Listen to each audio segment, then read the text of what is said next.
And it's just a very interesting situation here because earlier in the game number 1, use the caster curse to get the most value out of this incredible series of Indonesia versus Philippines once again as we jump into the Land of Dawn with Taz starting on the orange buff and Del Rosario doing the same on the opposite side.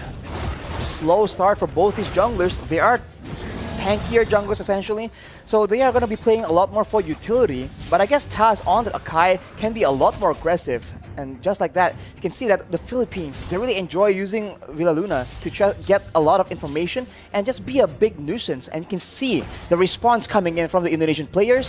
The Philippines already dictating what the movements are going to be. Both teams, again, just fighting for that mid control that is so prio, so necessary now in this current meta. Both Taz and Del Rosario are looking to go for this Lethal Wanderer, but it does feel like Indonesia will have a bit more of an advantage with the faster wave clear in the mid lane. That's the Lethal Wanderer secured by Taz, getting him a bit more XP and gold to play with. So he'll have that power spike very early on, already at level 4. As we mentioned, the wave clear game is now being a lot more monitored, a lot more managed by the players from the side of Indonesia. They've suffered from it once, they are not trying to suffer the same fate again.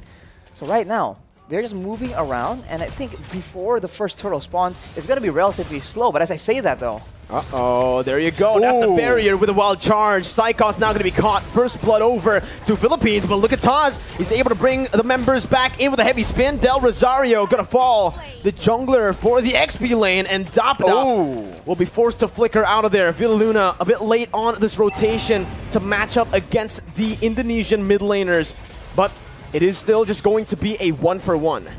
So 1-for-1, so both teams now holding their own, but this is where things get a bit hairy. The first turtle, where everyone has their ultimates, we have to see who can actually weave in the better team fight. No ultimate for Del Rosario just now. Taz gonna go for it. Will be able to secure the turtle with a brilliant retribution.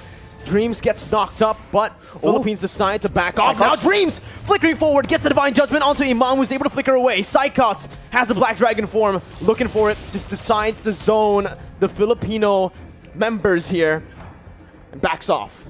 Back away, and we can take a look at how the changes have impacted this Faramis, right? The Cult Altar was used in that fight, and with one single spell, the rest of the team from Indonesia is able to melt down that HP bar. So it really isn't an all-win teamfight solution, but it is very situationally used to help save members from big burst damage. Now it's a complete change from game number 1. Imam, though, going to be immobilized. That's the damage coming through. Whew. Sniped down by Brands, but the kill will go over to Hijume. Brands sacrificing a bit of gold there in the bottom side, but will still be able to catch up down below to pick up that cannon minion.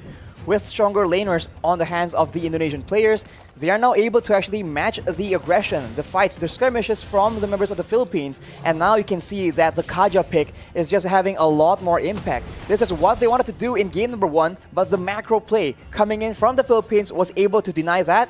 That won't be the case for this game though, and now this becomes a contest of proactivity. Who can have the higher work rate, the more versatile maneuvers, and just the more proactive plays. And this is the reason as to why I felt like the Leslie should have been the one, the hero, to be banned out by Team Philippines. Because you can see, on this Leslie, sure, you're very vulnerable, but you also are really good at actually going at duels up against the Beatrix. I would actually say in a 1v1, it's skill dependent, but Leslie has a bit of an edge. Why? Because he doesn't need to target any of his skills. It's not a skill shot. Meanwhile, for the Beatrix, you need to go for those render shots to actually be able to compete in that range battle. They have to be careful though, because Soriano has the Blade of Despair completed. It will be a big factor in the next fight. The Turtle is being pressured for both teams, but it seems like the Indonesians will have a bit of a lead in the control game. Divine Judgment and the Petrify. Imam going to be able to pop the Cult Altar. Taz against 3 members, still able to secure the turtle. Right now, Psychots jumps in with the Black Dragon form, zoning the backline away. Dapadap going to be pinned down onto the wall with the heavy spin, and that's Hijume who picks up the killing spree. Everything going well for Indonesia, and everything going wrong for Philippines in the early game of Game 2. They lose a member to the pickoff, they lose a turtle to the steal, so Indonesia is completely taking over. and looking completely different. Is this a momentum thing? We'll just have to see. Hijime with the Ice Queen's 1 right now will ensure that the Filipino members need to be a bit more careful, even more careful in how they want to position. They've been getting caught out without that slow as well. Brands has just been farming up a storm.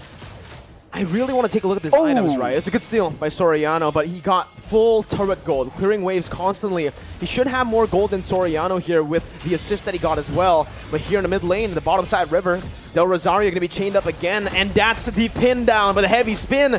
Del Rosario going to fall for the second time in this game. Dreams with another divine judgment over to Imam, as that's Nibiru's passion dealing no damage over to Taz, who jumps in again. Soriano zoned away, but the damage coming in from Brands, shooting him down. Dapadap finally rotating towards that bottom side, but it's a bit too late once again. Team Philippines falling more and more behind as we go and progress into the game.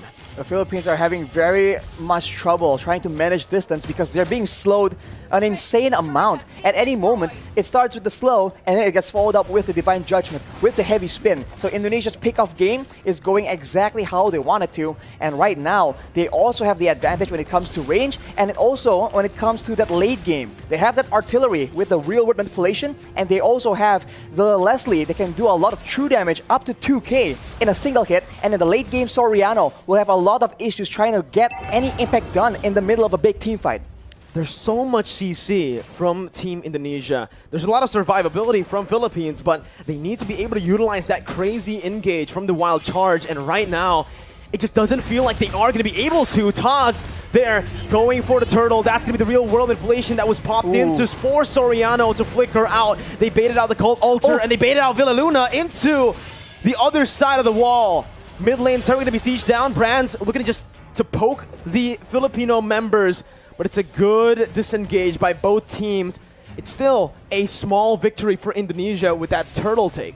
Look at how much movement, how much of a reaction you can see from the Filipino players whenever Psychots is on the map, whenever he makes an appearance. He wasn't even popping the Black Dragon from initially, and everybody was walking backwards in fear of that engage coming through. And when you are so focused like that, you are not looking at Taz with a heavy spin. You are not looking at Dreams waiting for that Divine Judgment. What I want to look at is definitely the items here for Brands, because I wonder how much gold he's actually gone this game. So far, he has been left untouched to free farm. And he's getting so much damage. That's going to be the flicker over to Divine Judgment as well to find Del Rosario. The true damage does its work. Brands picks up the kill. Dapadap trying to look for a re-engage now, but only taunting Taz. Look at the poke put down by Brands. Dream's going to be in the midst of it all right now, as he is going to be able to dish out some damage to zone the other members away. Dream still there with X from Psychots with a petrified to find Soriano, and the furious dive to get Imam low under the tier 1. Gunned down by Brands. It's a 2-0 trade for Indonesia. Unreal execution coming in from Indonesia right now. We thought that Psychots was the main distraction. He was the one coming in from behind. You barely notice it until it's way, way too late. Let's take a look at that replay right now. The fight was breaking up. There's a lot of action back and forth, and Psychots out of nowhere. The tower doesn't even matter because it's way too low. Indonesia able to actually push Philippines into a very uncomfortable position, and now with all the advantages when it comes to crowd control, when it comes to damage, they are looking at a cruising victory in game number 2.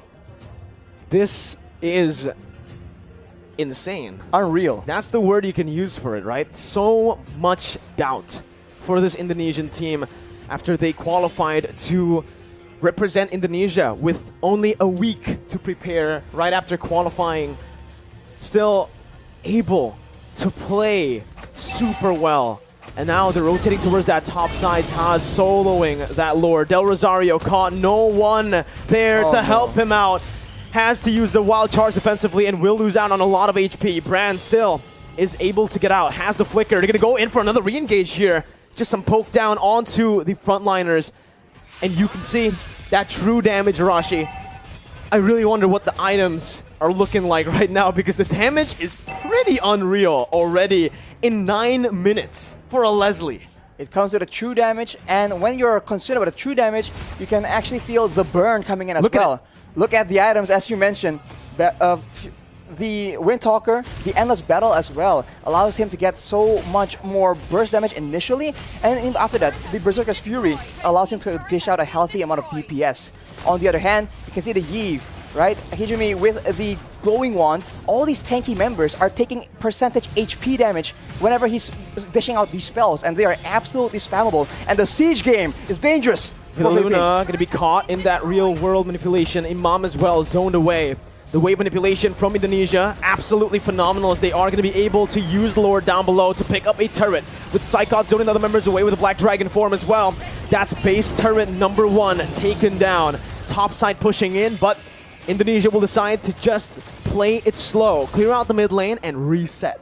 They have an absolute advantage when it comes down to those siege situations. Having the Iesf, having the Leslie means that you do not have to go and force those fights, because there's no other way for the Philippines to dish back that kind of damage. Soriano is the only solution they have, and at this point, when the only option you have, when you only have a single option, it becomes very easy for your opponents to try and adjust to that. But the Philippines, it seems like they are not willing to completely concede control just yet.